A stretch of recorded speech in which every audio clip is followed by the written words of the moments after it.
کہ رب کائنات نے اپنی رحمت اس پر فرمائی جس پر محبوب علیہ الصلوۃ والسلام کی مبعوثیت فرمائی. اور رب کائنات خود قرآن پاک میں ارشاد فرماتا ہے وَمَا أَرْسَلْنَاكَ إِلَّا رَحْمَةً لِّلْعَالَمِينَ، اور اے محبوب صلی اللہ علیہ وسلم ہم نے آپ کو تمام جہانوں کے لیے رحمت بنا کر بھیجا ہے. جہاں کہیں بھی رب کی رحمت ہوتی ہے وہاں محبوب علیہ الصلوۃ والسلام کا صدقہ ہوتا ہے. اور اس محبوب کا صدقہ کیوں نہ ہو جس محبوب کے واسطے رب کائنات نے پوری کائنات کی کھیل رچائی، پوری کائنات کو سجایا، فلک زمین اور آسمان کو بنایا،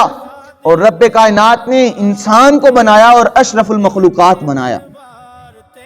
اور ان سب کو بنانے کا مقصد محبوب علیہ الصلوۃ والسلام کی رحمت کو ظاہر کرنا اور اپنی ربوبیت کو ظاہر کرنا. اور اگر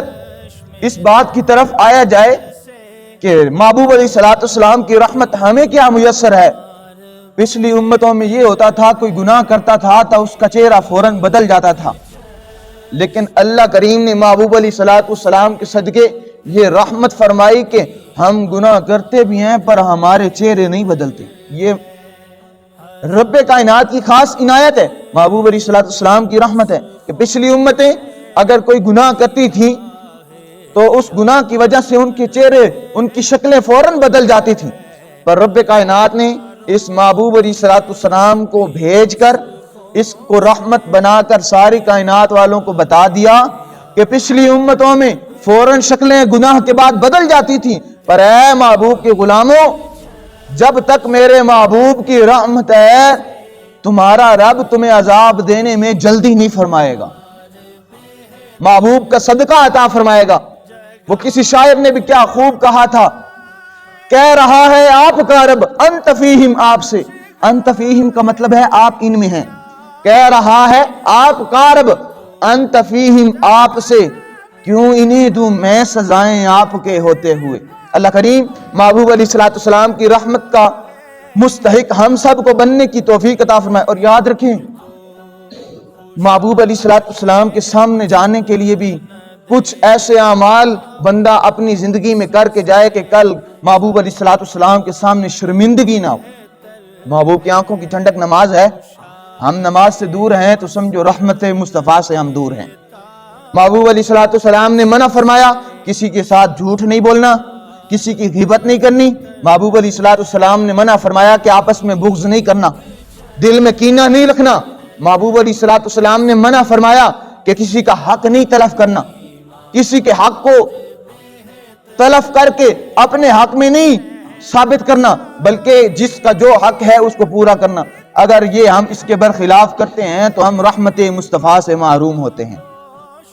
رحمت محبوب علیہ الصلوۃ والسلام سے بندہ تب مستفید ہوتا ہے، فائدہ مند ہوتا ہے، تب جا کے بندہ اللہ رب العزت کی رحمت کے قریب ہوتا ہے جب ان کاموں سے بندہ رک جائے جن کاموں سے محبوب علیہ الصلوۃ والسلام نے منع فرمائے. اور یاد رکھیں اب یہاں پہ جنت کی بشارت محبوب علیہ الصلوۃ والسلام عطا فرما رہے ہیں. کریم آقا صلی اللہ تعالی وسلم کی بارگاہ میں ایک شخص حاضر ہو گیا اور حاضر ہو کر کہنے لگا یا رسول اللہ صلی اللہ علیہ وسلم آپ سے ایک بات کرنی ہے، آپ سے ایک گارنٹی لینی ہے. نبی رحمت صلی اللہ علیہ وسلم نے اپنے غلام سے فرمایا فرماؤ بتاؤ کیا گارنٹی لینی ہے. حضور علیہ الصلوۃ والسلام کی بارگاہ میں وہ غلام کہتا ہے یا رسول اللہ صلی اللہ علیہ وسلم یہ بتائیے جن کاموں سے رب کائنات نے روکا ہے میں ان کاموں سے رک جاؤں، جن کاموں کا رب کائنات نے حکم فرمایا ہے میں ان کو بجا لوں، کیا میری جنت کی ضمانت اے محمد عربی آپ دیتے ہیں؟ رحمت عالم صلی اللہ علیہ وسلم نے ارشاد فرمایا جن کاموں سے اللہ رب العزت نے روکا ہے تو رک جائے، یہ ساری کائنات والوں کے لیے پیغام ہے. اور جن کاموں کا اللہ رب العزت نے حکم دیا ہے کہ بجا لاؤ ان کاموں کو بجا لاؤ تو میں تمہاری جنت کی ضمانت محمد عربی خود دیتا ہوں. جنت کس کی ہے؟ رب کی، پر تقسیم محبوب علیہ الصلوۃ والسلام نے فرمانی ہے. قیامت تک کے مسلمانوں کے لیے یہ پیغام آ گیا کہ جو بندہ اللہ رب العزت کے فرمان جن کو اللہ رب العزت نے حکم دیا ہے بجا لاؤ ان کو بجا لائے، اور جن کاموں سے رکنے کا فرمایا ہے ان کاموں سے رک جائے تو اللہ رب العزت کے محبوب علیہ الصلوۃ والسلام کی جنت کی ٹکٹ اس کے لیے عیاں ہے اور روز روشن کی طرح واضح ہے کہ جو بندہ یہ کام کر لے اس کی جنت کی ضمانت محبوب علیہ الصلوۃ والسلام خود دیتے۔